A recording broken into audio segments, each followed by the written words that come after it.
آپ یہ سمجھتے ہیں کہ یہ امن و امان جو ہے ایک صوبائی مسئلہ ہے اور جو آپ کی حکومت ہے اس کو خارجہ امور میں مداخلت نہیں کرنی چاہیے؟ بسم اللہ الرحمن الرحیم. بہت شکریہ حامد میر صاحب, اللہ ان کو عقل دے. یہ کوئی کراچی جیسے کوئی کار سنیچنگ یا بائک سنیچنگ یا اس طرح کا مسئلہ نہیں ہے کہ لا اینڈ آرڈر ہم کنٹرول نہیں کر پا رہے ہیں. یہ دہشت گردی ہے, اور یہ 15 20 25 سال ہو گئے, جب ہم تو اس میں جوان ہو گئے, ہمیں دیکھ رہے ہیں کہ دہشت گردی ہو رہی ہے, اور پھر یہ بھی پتہ ہے کہ کہاں سے ہو رہی ہے. جب یہ سارے معاملات کا پتہ ہو تو پھر آپ کا وزیر داخلہ کیا کر رہا ہے, پھر آپ کی وزارت خارجہ کیا کر رہی ہے, یہ تو کھلم کھلے نالائکی ہے اور نااہلی تسلیم کر رہی ہے گورنمنٹ. دیکھیں, ہم نے صرف فوج کو چھوڑا ہوا ہے کہ جی آپ لڑیں, وہ تو روزانہ شہادتیں دے رہی ہیں, قربانیاں دے رہے ہیں, اس کے ساتھ ساتھ عوام بھی دے رہی ہیں, ہمارے سیکورٹی ادارے بھی دے رہے ہیں. لیکن ہم ایک چیز کا پتہ ہے, اور آپ دیکھیں کتنا عرصہ ہو گیا اس حکومت کو قائم ہوئے, افغانستان میں حکومت بنے ہوئے, اب تک کیا پیش رفت کی ہے, انہوں نے کیا بات چیت کی ہے, عوام کو بتائیں نا ذرا, کیوں نہیں ہو رہی ہے اس پہ بات چیت. اور صرف بلیم گیم کہ جی آپ امن و امان کا نام دے کے جی صوبائی حکومت ناکام ہوگی, پھر تو بلوچستان میں تو روزانہ اس طرح کے واقعات ہو رہے ہیں, اس پہ خاموشی, اس پہ کوئی بات ہی نہیں ہوتا, جی وہ دہشت گردی ہو رہی ہے. یہاں پہ امن و امان کی صورتحال کو ٹچ کیا جاتا ہے, وہاں پہ کہتے ہیں دہشت. تو دونوں صوبوں کے ساتھ جو زیادتیاں ہو رہی ہیں, میرے خیال سے اس پہ ایک فل ٹائم وزیر داخلہ کی ضرورت ہے, ایک فل ٹائم ضرورت ہے کہ انگیج کیا جائے افغانستان کو. اگر نہیں کرنا چاہتے مذاکرات تو نہ کریں, کوئی دوسرا حل بتائے نا. خاموشی اختیار کرنے سے کیا مطلب ہے؟ صوبائی حکومت نے تو یہاں تک کہا ہے کہ جی اگر آپ چاہیں تو ہم بات کر لیں, اگر آپ نہیں کرنا چاہتے, اگر نہیں کرنا چاہتے تو پالیسی بتا دیں. تو آپ کی پالیسی سامنے آ نہیں رہی ہے. آپ کے خارجہ پالیسی الحمدللہ آئی ڈونٹ نو کہ وہ تو صرف وہ بھی اسی پہ لگا ہے کہ جی ہماری ترقی ہو رہی ہے. کون سی ترقی ہو رہی ہے اس ملک پہ؟ خدا کے لیے کیوں لوگوں کو دھوکے میں رکھے؟ مہنگائی 23 سے 1.5 پہ کہاں سے آ گئی؟ آپ جا کے دیکھیں نا, عوام رول رہی ہے. اچھا, مہنگائی پہ بات کر لیتے ہیں, ٹینشن ڈائیورٹ ہو جائے گا دوسری طرف. لیکن پہلے ذرا اس ایشو کو ذرا نپٹا لیں. کامران مرزا صاحب, بلوچستان میں بھی امن و امان کی صورتحال کافی خراب ہے. اب تو کوئٹہ شہر جو ہے وہ بھی کافی غیر محفوظ ہو گیا ہے. آپ یہ نہیں سمجھتے کہ آپ سینٹ کے ممبر ہیں تو اس پہ پارلیمنٹ کے دونوں ایوانوں میں کھل کے بحث ہونی چاہیے کہ یہ جو لڑائی ہے, اس کو, یہ جو دہشت گردی کی نئی لہر ہے, اس کا مقابلہ کیسے کیا جائے؟ میں ریپیٹڈلی اس میں ریکویسٹ کر چکا ہوں, اور جتنا مجھے ٹائم ملتا ہے زبردستی لینا پڑتا ہے ٹائم بھی, اور اس میں بلوچستان کے ایشوز پہ بھی بات کر چکا ہوں, اور ان کو کہا ہے کہ 1-2 دن آپ بلوچستان کے اوپر رکھیں اور اس میں ڈیبیٹ کریں کہ کیوں اس طرح کے حالات ہیں. مگر ہم اس حالات کو ڈسکس بھی نہیں کرنا چاہتے. ہاؤسز کا, دونوں ہاؤسز کا یہ حال ہے اس وقت, اور اس طرح سے اگر چلانا ہے تو اس وقت آپ کے جو بلوچ اضلاع ہیں وہاں پہ آپ کے یہاں ریٹ جو ہے نا سر شام ختم ہو جاتی ہے. دن میں بھی خاص نہیں ہے, مگر رات کو تو بالکل آپ ٹریول نہیں کر سکتے. آپ دیکھ لیجئے آپ کے ایم پی اے کے ساتھ کیا کیا انہوں نے. اور اس طرف جب آپ واپس آتے ہیں اسلام آباد آنے کے لیے اس میں ڈیرہ اسماعیل خان کے رستے سے, تو بھی جو ہے شام کو نہیں آ سکتے. وہاں پہ بھی جو ہے نا اب ہم ٹریول نہیں کر سکتے, ایون پشتون اضلاع میں بھی. تو یہ ہمارے ساتھ مسئلہ ہے. کوئٹہ کے اندر جو ہے نا, کوئٹہ شہر کے اندر, مین کوئٹہ سے 2 کلومیٹر 2.5 کلومیٹر کے اوپر روز جو ہے نا کوئی دستی بم, کوئی راکٹ, یہ روز کی بات. اچھا کامران مرزا صاحب,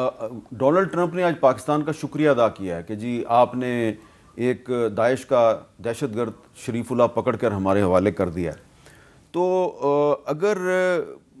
امریکہ اور پاکستان کے درمیان یہ بات چیت ہو رہی ہے, دہشت گردی کے مسئلے پہ تعاون ہو رہا ہے, تو افغانستان کے ساتھ بات چیت کی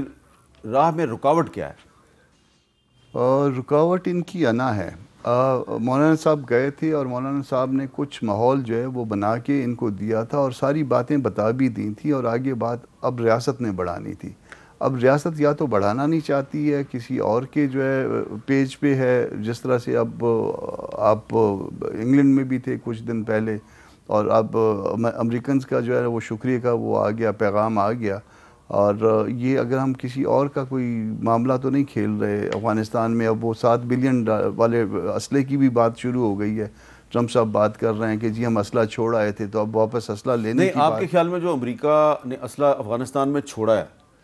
کیا وہ واپس نہیں ہونا چاہیے امریکہ کو, کیونکہ وہ اسلحہ تو پاکستان میں استعمال ہو رہا ہے؟ وہ اس وقت جب امریکہ نے اسلحہ چھوڑا تھا تو اس قطر کے مذاکرات کے نتیجے میں چھوڑا تھا نا، تو پھر چھوڑنے کی وجہ اچانک تو نہیں کہ اچانک بھاگ آئے تھے ادھر سے، تو جب ادھر مذاکرات کے نتیجے میں چھوڑا تھا تو وہ لے کے جانا چاہیے تھا، وہ چھوڑا گیا، اس کی کوئی وجہ ہوگی، وجہ یہ ہوگی کہ پاکستان میں یا آس پاس کے خطے میں، پورے خطے میں کوئی ڈسٹربنس کریٹ کی جائے یا مستقل رہے۔ اب اس اسلحے لینے کے بہانے جو ہے نا وہ پھر مداخلت کی راہ ہموار کی جائے، تو یہ جو کچھ بھی ہے یہ پری پلانڈ ہے، یہ مینجڈ ہے، ارینجڈ ہے۔ اسلحہ چھوڑا جانا بھی، اسلحے کا واپس مانگنا بھی پاکستان میں یقیناً استعمال ہو رہا ہوگا، مگر چھوڑا گیا تو یہ ایسے کوئی بچے تھے یہ چھوٹے کے جو چھوڑ کے آ گئے، پین گھربو لائے ہیں۔ اچھا شوکت یوسف زئی صاحب، یہ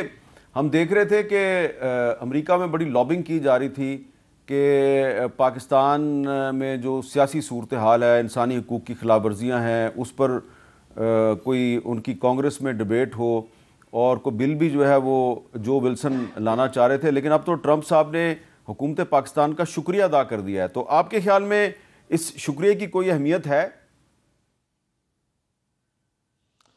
نہیں، دیکھیں یہ تو ایک دنیا کو بتانے کے لیے بھی ہے، اور دوسرا ایک جو اگر پرفارمنس دکھائی ہے تو وہ تو ہمارے سیکورٹی اداروں نے دکھائی ہے نا، اور لیکن یہ کہ ایک ایسے موقع کے اوپر جب اتنا بڑا واقعہ ہو جاتا ہے کوڑا خٹک میں، اور پھر اس کے بعد یہ واقعہ ہو گیا بنو والا، تو میرے خیال سے اس کو ڈائیورٹ نہیں کرنا چاہیے، گورنمنٹ کو اس کو فوکس کرنا ہوگا، کیونکہ یہ بدقسمتی ہے کہ ہم نے نیکٹا بنایا اور پھر ہم کہتے جی وہ کیا تھا نیشنل ایکشن پلان بنایا، یہ ساری چیزیں ہمیں اس وقت یاد آ جاتی ہیں جب مشکل وقت آ جاتا ہے، اس طرح کی صورتحال بنتی ہے۔ ایکچولی ہمیں اس پہ پورا کام کا ہمیں دہشت گردی ختم نہیں ہوئی اس خطے میں، یہ کوئی کہے کہ نا کہ جی ہم نے ختم کر دی اور آپ چین سے بیٹھے، میرے خیال سے وہ جو 3 سال تھے عمران خان کا دور تھا وہی امن ہم نے دیکھا، اس کے علاوہ تو 20-25 سالوں سے میں بھی دیکھ رہا ہوں، آپ بھی دیکھ رہے ہیں، یہ خطہ کسی نہ کسی صورت میں وہ متاثر ہے۔ لیکن اس وقت جو صورتحال ہے وہ تو بالکل دیکھیں نا، گورنمنٹ جو ہے وہ اس پہ الزام لگ رہا ہے افغان گورنمنٹ کے اوپر کہ جی وہ ملوث ہے اس میں، وہ تو پھر بات کیوں نہیں کی جا رہی؟ اور کیا یہ انٹیلیجنس کتنا بڑا فلیور اس میں آپ کو نظر آئے گا نا کہ 2 گاڑیاں آتی ہے کینٹ کے ایریا میں، تو ویسے بھی کوئی سوزوکی بھی نہیں جا سکتی ہے بغیر تلاشی، لیکن کتنا مشکل ہوتا ہے، لوگوں کو شناختی کارڈ دکھانا پڑتا ہے، تو 2 گاڑیاں کیسے چلی گئی؟ اس کی تحقیقات تو ہونی چاہیے، لیبس تو ہوا ہے نہیں تو آپ کی حکومت ہے نا، دیکھیں نا صوبے میں آپ کی حکومت ہے، تو بنو میں اگر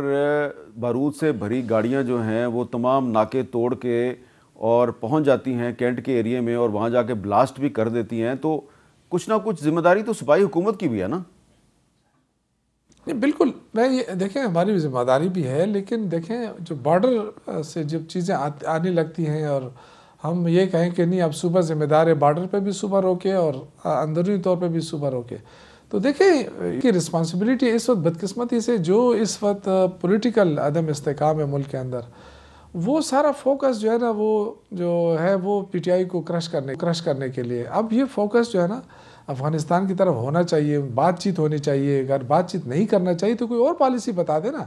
یہ تانے تو نہ دے کہ جی یہ تو طالبان حامی ہے فلاں، ایک وقت تھا جب ہم چاہتے تھے کہ مذاکرات ہو جائے اور وہ ساری دنیا نے تسلیم کیا تھا کہ جی صحیح بات تھی، اگر آپ نہیں کرنا چاہتے مذاکرات تو کوئی اور کام کریں، لیکن کر دیں نا، کس کے سہارے پہ آپ نے چھوڑا ہے یہ صوبہ، کس کے سہارے پہ چھوڑا ہے بلوچستان، کس کے سہارے پہ چھوڑا ہوا ہے؟ صرف یہ کہ آپ نے فوج سے کہا جی لڑیں آپ، وہ تو بیچارے قربانیاں دے رہے ہیں، تو وہ بھی تو آخر کسی کے بچے ہیں، کسی کے بھائی ہیں، تو صرف قربانی شہادتیں لینے سے تو مسئلہ حل نہیں ہوگا، مسئلہ یہ ہے کہ آپ اس چیز کو روکتے کیوں نہیں ہے؟ آپ نے زخم بنا دیا، اس پہ پٹی باندھ کے آپ اس کو پھرا رہے ہیں اور زخم خراب ہوتا جا رہا ہے، یہ اس پہ خاموشی میں سمجھتا ہوں کہ بہت بڑا نیگلیجنس ہے وفاقی حکومت کا، کیونکہ ہم بات چیت کے لیے بات کرتے ہیں تو وہ کہتے ہیں یہ مداخلت کر رہے ہیں، ہم چلو مداخلت نہیں کریں، آپ کریں، آپ تو جائیں نا، آپ کا وزیر داخلہ کتنی مرتبہ کابل گیا ہے، آپ کا وزارت خارجہ جو ہے وہ کتنی دفعہ کابل گئے ہیں، کیوں نہیں گئے؟ آپ اپنے ہمسائے کو بدل سکتے ہیں، ٹھیک ہے، اچھا آپ یہ بڑی عجیب سی بات ہے کہ جہاں سے آپ کا مسئلہ پیدا ہو رہا ہے اس کو آپ توجہ نہیں دے رہے ہیں، اچھا آپ امریکہ کتنا دور بیٹھا ہوا ہے اس کا کریڈٹ آپ لے رہے ہیں، تو مجھے تو سمجھ نہیں آ رہی ہے۔ پھر آپ صوبے کو دیکھیں، ایک وقت ایسا تھا جب یہ فاٹا جو تھا، یہ جو ہمارے بغیر تنخواہ کے جو سپاہی بنے ہوئے تھے، ان کی وجہ سے کافی ایک بفر زون قائم ہوا تھا، آپ نے ختم کر کے اس کو صوبے میں شامل کر دیا۔ اچھا جب شامل کر لیا تو اب NFC ایوارڈ ختم ہو گیا، اب اس پہ آپ خاموش ہیں، NFC ایوارڈ یہ ایکسٹینڈ ہوگا جی، کیوں ایکسٹینڈ ہوگا بھائی؟ پھر 2000 ارب روپے صوبے کے بقایات وفاق کے اوپر آپ نہیں دے رہے ہیں، تو ایک صوبہ اتنے مشکل میں ہے، آپ ہر چیز کی مخالفت کر رہے ہیں، ہر چیز میں اس کو نیچے دکھا رہے ہیں، تو یہ تو بڑی زیادتی ہے۔ اچھا میرے خیال سے یہ صرف آپریشنوں سے مسئلے حل نہیں ہوں گے، آپ کو دو ٹوک بات کرنی ہوگی۔ کامران مرزا صاحب، بلوچستان میں تو PTI کی حکومت نہیں ہے، وہاں تو پیپلز پارٹی اور مسلم لیگ نون اور کچھ دیگر جماعتوں کی ایک مخلوط حکومت ہے، وہاں پہ کیا مسئلہ ہے؟ مسئلہ جو بنیادی مسئلہ جو ہے نا، لوگوں کو رائٹس کے نہ دینے، کیا میں پہلے بھی کئی دفعہ کہہ چکا ہوں کہ ہمارے ہاں جو ہے نا آرٹیکل 4 کے انفورسمنٹ کا مسئلہ ہے۔ میرے ساتھ جو سلوک کریں قانون کے مطابق کریں، آپ مجھے اٹھا کے لے جاتے ہیں، آپ مجھے مار دیتے ہیں، اب اس سے زیادہ جو ہے نا کچھ ترقی بھی کر لی ہے، جلانے کا عمل بھی شروع ہو گیا ہے، تو جب یہ عمل جاری رہے گا تو پھر امن کبھی بھی نہیں آئے گا۔ یہ آج کی جو زیادہ آبادی ہے پاکستان کی وہ یوتھ پہ ہے، 65 سے 70% جو ہے، یہ 65 میرے خیال 65% جو ہے یوتھ ہے، اور وہ یوتھ جو ہے وہ ساری آپ کے اگینسٹ ہے۔ پھر اس کے اوپر آپ نے جلتی پہ تیل یہ ڈالا کہ الیکشن جو ہے نا وہ فج کر لیے، اب آپ کا ریپرزنٹیٹیو بھی کوئی نہیں ہے، جتنے لوگ بیٹھے ہیں ان کی کوئی ریپرزنٹیٹیو کیپیسٹی نہیں ہے، وہ پریفر کریں گے کہ کوئٹہ میں بیٹھے رہیں، اپنے علاقوں میں جانے جوگے نہیں ہیں۔ آپ نے ایک دیکھ لیا کہ تبلیغ پہ ایک MP ہمارے صاحب گئے ہوئے تھے اور ان کو ڈسارم کیا۔ تو یہ جب اس طرح کے حالات ہوں گے، آپ اس طرح سے مینیج کریں گے تو پھر آپ سے چیزیں دور جا رہی ہیں، آپ کے ہاتھ سے نکل رہی ہیں۔